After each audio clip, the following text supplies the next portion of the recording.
नमस्कार दोस्तों, आप देख रहे हैं एजुकेशन टेम्पल, जहां पढ़ाई सिर्फ सब्जेक्ट नहीं, एक मिशन है, रॉकेट। तो चलिए शुरू करते हैं आज का powerful session, shaping of the earth surface part 2। तो नोटबुक रेडी रखिए, फोकस बनाए रखिए और वीडियो को एंड तक जरूर देखिए। जो लोग नए हैं, चैनल को सब्सक्राइब कर लीजिए ताकि आपको हर इंपॉर्टेंट क्लास का नोटिफिकेशन सबसे पहले मिले। चलिए शुरू करते हैं बिना टाइम वेस्ट किए। आज की क्लास का रोड मैप बिल्कुल सिंपल है। हम देखने वाले हैं इंट्रोडक्शन टू टेक्टोनिक प्लेट्स, फिर मेजर ग्लोबल टेक्टोनिक प्लेट्स, उसके बाद हाउ टेक्टोनिक प्लेट्स मूव, फिर 3 टाइप्स ऑफ मूवमेंट्स और एंड में हमारा फेवरेट एकदम सुपर इजी मेमोरी ट्रिक। तो चलिए आते हैं हमारे पहले टॉपिक पर, इंट्रोडक्शन टू टेक्टोनिक प्लेट्स। पता है दोस्तों, हमें अक्सर लगता है ना कि अर्थ एक परफेक्ट सॉलिड बॉल है, बिल्कुल किसी क्रिकेट बॉल की तरह। पर एक्चुअली में ऐसा बिल्कुल नहीं है।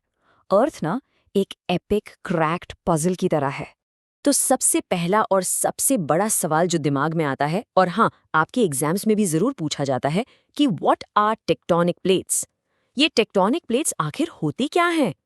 Any guesses? सोचो सोचो। Well, tectonic plates are large rigid pieces of the earth's crust, यानी पृथ्वी की सबसे ऊपरी और कठोर परत के बड़े बड़े टुकड़े। अगर सिंपल भाषा में कहें तो बचपन में जिगसॉ पजल तो सॉल्व किया ही होगा आपने, है ना? बस बिल्कुल वैसे ही हमारी अर्थ का क्रस्ट एक सिंगल कवर नहीं है, बल्कि जायंट पजल पीसेस हैं जो एक दूसरे के साथ बिल्कुल मस्ट फिट हो गए हैं। Number 2, major global tectonic plates. अब हम दुनिया के इस ग्लोबल बोर्ड गेम के सबसे बड़े खिलाड़ियों के नाम जानेंगे। दुनिया में 7 मेजर टेक्टोनिक प्लेट्स हैं जो हमारी अर्थ का सरफेस बनाती हैं। ये हैं यूरेशियन प्लेट, अफ्रीकन प्लेट, हमारी अपनी Indo Australian plate, Pacific plate, north American plate, south American plate और सबसे नीचे वाली ठंडी ठंडी एंटार्क्टिक प्लेट। लेकिन इन सब में एक बॉस है दोस्तों, एब्सोल्यूट बिगेस्ट बॉस, और वो है पैसिफिक प्लेट। ये अर्थ की सबसे बड़ी टेक्टोनिक प्लेट है। एग्जाम में एमसीक्यूज में ये क्वेश्चन बहुत बार आता है, तो इसको दिमाग में बिल्कुल लॉक कर लीजिए। Topic 3, how tectonic plates move.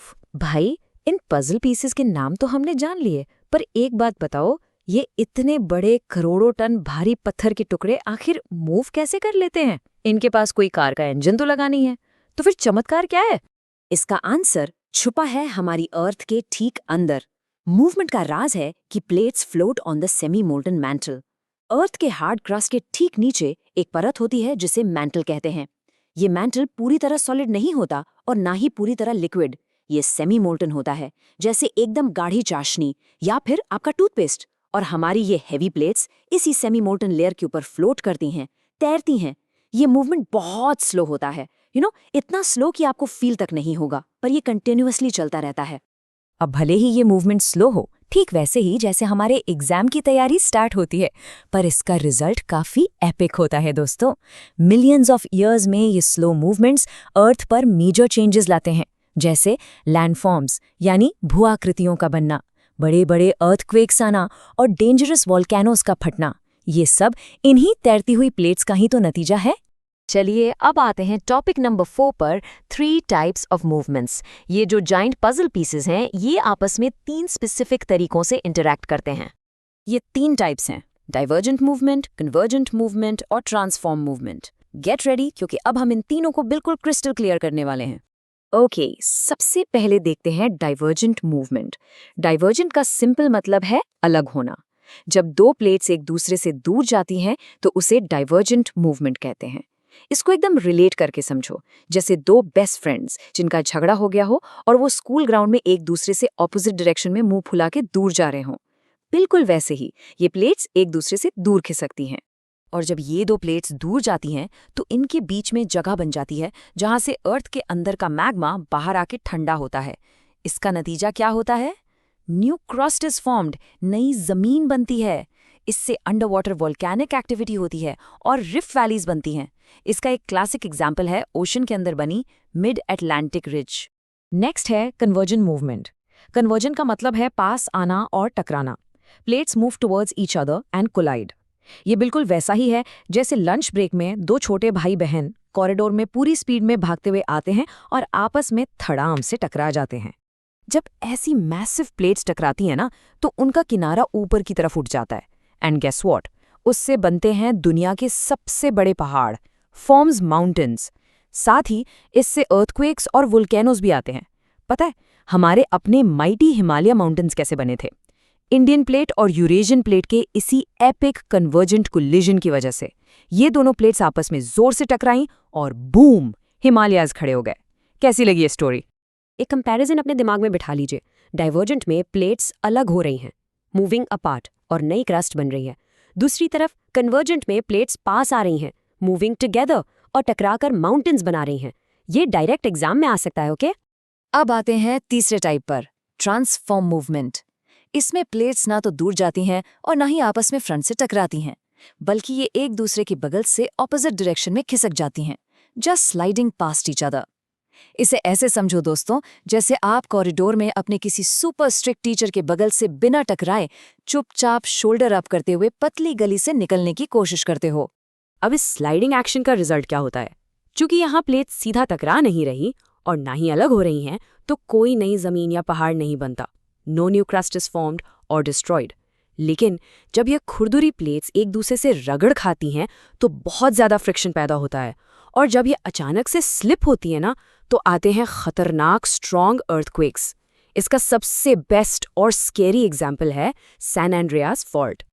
All right, अब टाइम आ गया है सेक्शन 5 का, जिसका आप सबको इंतजार था, सुपर इजी मेमोरी ट्रिक। ये एक ऐसा अल्टीमेट चीट कोड है दोस्तों, जिससे आप इन तीनों मूवमेंट्स को एग्जाम तो क्या, लाइफ में कभी नहीं भूलेंगे। फटाफट इस समरी का एक मेंटल स्क्रीनशॉट ले लीजिए अपने दिमाग में। डाइवर्जेंट मतलब अलग होना, रिजल्ट्स नई जमीन। कन्वर्जेंट मतलब टकराना, रिजल्ट पहाड़। ट्रांसफॉर्म मतलब खिसकना, रिजल्ट भूकंप। सिंपल, पर इन इंग्लिश टर्म्स को कंफ्यूज होने से कैसे बचाएं? तो पेश है हमारी legendary DCT memory trick. D से डाइवर्जेंट और D से डिवाइड। डिवाइड का मतलब है अलग होना। C से कन्वर्जेंट और C से कोलाइड। कोलाइड का मतलब है टकराना। T से ट्रांसफॉर्म तो वैसा का वैसा ही है, बस खिसकना। D for divide, C for collide and T for transform. हो गया ना पूरा कॉन्सेप्ट परमानेंटली दिमाग में लॉक? तो आज का चैप्टर यहाँ खत्म होता है, पर जाने से पहले एक माइंड ब्लोइंग सवाल आपके लिए छोड़कर जा रही हूँ। क्या आपने सोचा है कि अभी जिस जगह पर आप बैठे हो, आप खुद एक मूविंग पजल पीस पर हो? सोचिए और मुझे कमेंट्स में बताइए, which tectonic plate do you live on and which way is it moving right now? जरूर बताना कमेंट्स में, मुझे आपके आंसर्स पढ़ने हैं। तो दोस्तों, आज का सेशन यहीं तक था। मुझे उम्मीद है आपको सब कुछ क्लियर हो गया होगा। अगर वीडियो पसंद आया हो तो लाइक, शेयर और सब्सक्राइब जरूर कीजिए। आपका एक क्लिक हमें और बेहतर कंटेंट लाने के लिए मोटिवेट करता है। मिलते हैं नेक्स्ट क्लास में एक नए कॉन्सेप्ट के साथ। तब तक के लिए keep learning, keep growing and stay positive. Keep learning with education temple. और हाँ, अगर आपको क्लास 8th to 10th किसी भी सब्जेक्ट के नोट चाहिए तो तुरंत व्हाट्सएप कीजिए 7014242188 और 85598663 पर। ये पॉडकास्ट था एजुकेशन टेम्पल की तरफ से, जहां हम स्टूडेंट्स को फैमिली के जैसे समझते हैं और एजुकेशन को एक इमोशन बनाते हैं।